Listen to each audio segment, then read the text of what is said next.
Hi everyone, welcome to another week of Check It Out, where I recommend titles that you can learn from, connect with, and explore. This week's title is The Westing Game by Ellen Raskin. This is a fiction or mystery book, and it's a great mystery. The residents of Sunset Towers have more in common than just their address. 16 of them have been summoned to the Westing Mansion to be read the last will and testament of Samuel Westing, the CEO of Westing Paper Products. The will states that the 16 people will be put into pairs, given $10,000, and are charged with solving the puzzle as to who murdered Samuel Westing. The team that gives the correct answer will inherit the entire Westing estate. So this is a pretty high stakes game for everyone involved.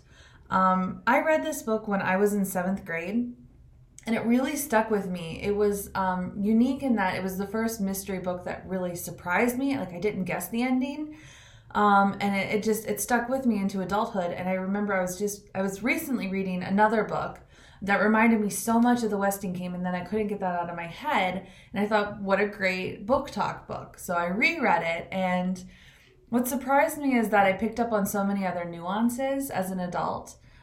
Even though I knew the story arc, even though I knew what was going to happen, it still surprised me in different ways.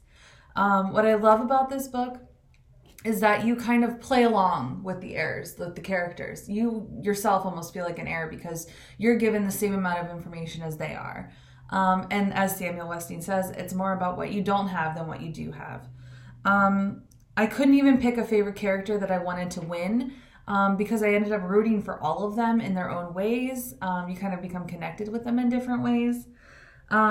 This book was originally published in the late 70s, so some of the language is a little out of date, but I think that the themes and the ideas present in the book are really ahead of its time. The cast of characters is super diverse. So you deal with something like microaggressions almost. Like there's racism, classism, sexism, disability. It's all here, and they all kind of have something in their story arcs that you start out maybe not liking them so much, but in the end they kind of grow. And I think that's what I really liked about the book.